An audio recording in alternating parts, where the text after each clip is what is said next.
For years, the story of Harry Potter felt, well, complete, right? 7 books, a pretty perfect ending. But what if that wasn't really the end? Today, we're diving into the official 8th story, Harry Potter and the Cursed Child. It's a stage play that asks a really dangerous question. What happens when all was well suddenly isn't true anymore? I mean, we all remember those final words from the Deathly Hallows, right? All was well. It felt like a promise, a deep breath of relief after a lifetime of war. For a whole generation of us, this was it, the end. It was this assurance that all the darkness from Harry's childhood was just gone, forever. Well, in the wizarding world, the past has this way of casting really, really long shadows. Turns out, 19 years of peace, it doesn't just erase a lifetime of war. And that perfect ending we all loved, it was actually just the beginning of a whole new story. So, this new chapter kicks off in a place we all know and love, King's Cross Station, platform 9 3/4. And yeah, it's bustling, but not just with the faces we remember. Now it's their kids, all ready to jump on the Hogwarts Express for the first time. Now, it's super important to remember, this story isn't a novel, it's a play. And because of that, the focus really shifts. It's not so much about our original heroes anymore. Instead, it's all about the next generation. And they're about to find out that their parents' legacy, well, it's an incredibly heavy burden to carry. And you see the contrast between these kids, immediately. It's so striking. On one side, you've got Rose Granger Weasley, who's just brimming with the same confidence as her famous parents. But then, on the other, you have Albus Potter, Harry's son. And he isn't thinking about glory, he's just consumed with this fear that he's going to be a disappointment. So Harry, he tries to reassure him. He reminds Albus, hey, you were named after 2 of the headmasters of Hogwarts, Dumbledore and Snape. He even points out that one of them was a Slytherin, and maybe the bravest man Harry ever knew. But for Albus, that doesn't really help. Being named for a hero and a Slytherin just makes the pressure 100 times worse. And so, right there on the train, Albus makes his first really defining choice. He kind of rejects the path that's been laid out for him, and finds a friend in the one person he's probably supposed to avoid, Scorpius Malfoy. Yeah, the son of his dad's biggest rival. Okay, so this friendship, it completely sets the stage for a very different Hogwarts experience. For Albus, the school isn't some magical escape like it was for his dad. No, for him, it's a place where the whole Potter legacy just feels like a curse. And then comes the moment that just changes everything. The sorting. Rose gets Gryffindor, just like everyone expected. Scorpius gets Slytherin. Again, no surprise. But then, the Sorting Hat shouts Slytherin for Albus Potter. The whole Great Hall just goes quiet. A Potter in Slytherin. It's literally unthinkable. So that one moment at the sorting, it pretty much defines Albus's entire school career. He's totally isolated, he struggles with his magic, and he gets this awful nickname, the Slytherin Squib. Basically, a powerless kid born to famous magical parents. And year after year, that distance between him and his dad just grows into this huge chasm until it all leads to a really terrible breaking point. And finally, all that tension just explodes. In the middle of this huge fight, Harry says the most devastating thing you could imagine a father saying to his son.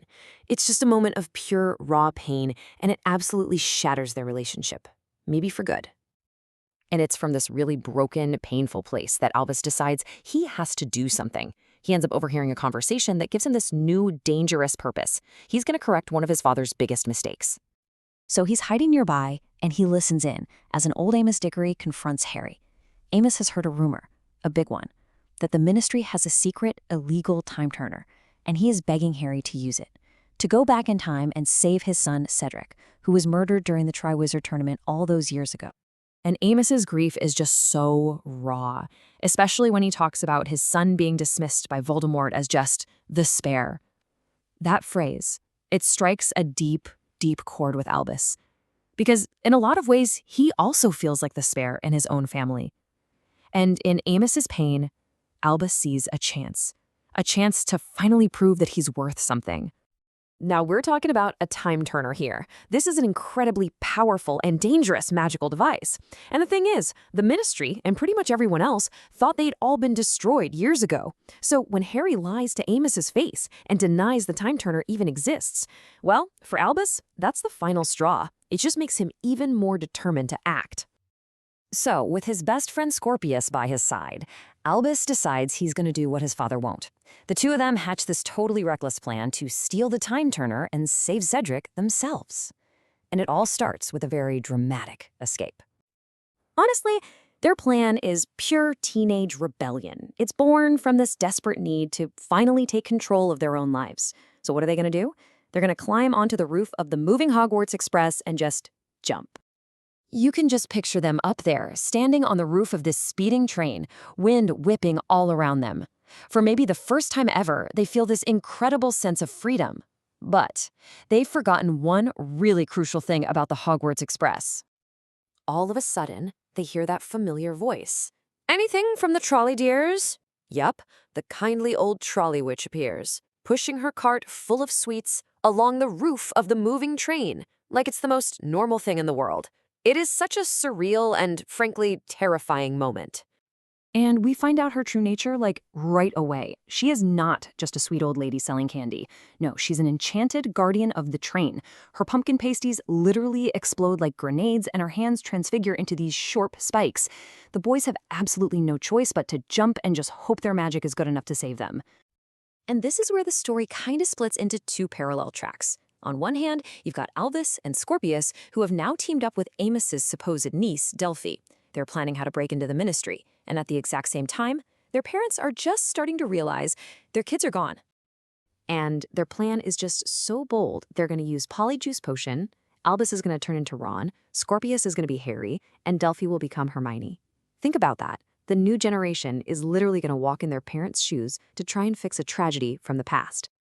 At that exact same moment, the panic is really starting to set in with the parents. A frantic Draco Malfoy shows up at the ministry to confront Harry and Hermione, and suddenly, the reality of their children's disappearance just hits all of them like a ton of bricks.